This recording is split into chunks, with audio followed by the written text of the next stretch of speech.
New at 6, an autopsy shows that a man who shot 5 people in Waianae 3 months ago was drunk. Died after being shot 3 times by a neighbor. New documents obtained by Hawaii News Now also raise questions about what happened to Hiram Silva's guns and his lie about cancer. Daryl Huff has the story.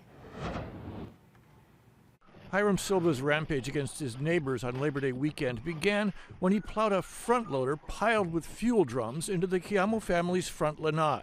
Then he started shooting, killing Courtney Raymond Arakaki and married couples Sherelle Keamo and Jessica Amasio, and wounding 2 others. Silva's autopsy shows a blood alcohol level of 0.182, more than twice the limit for driving. It showed a high degree of intoxication. The guy was drunk.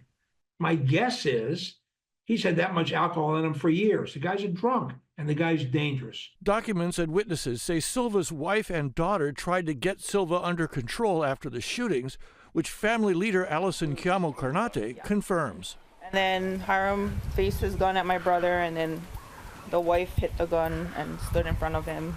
The wife tried to stop him from shooting anybody else? Yeah. Big light shining into our yard.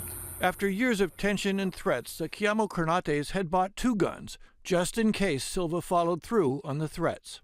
This yard was pitch black, and Hiram Silva had already shot 5 people when Richard Keamo Karnate was reloading his gun on the 2nd floor of this house. As Hiram Silva was walking down the road towards his property, Richard managed to get to a vantage point right here and shoot over the wall.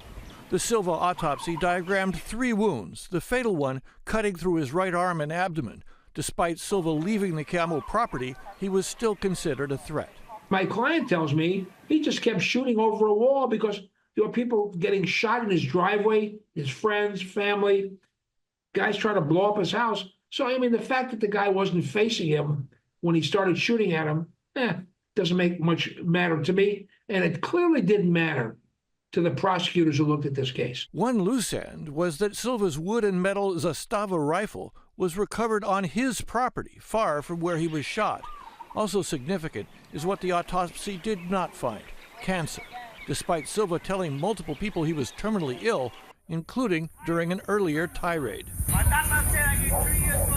Part of the struggle for the Keamos are rumors that have swirled around the community, including some sympathetic to Silva, whose family and friends plan to honor him with a truck convoy the day of his funeral. As far as the convoy, people have to mourn, you know. Funerals are for the living, and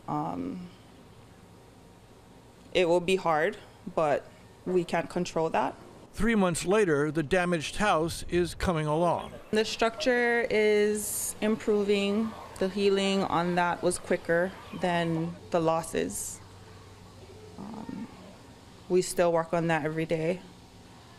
We're not healed, not sure if we can ever be, but we work on it every day. Reporting from Waianae Valley, Daryl Huff, Hawaii News Now.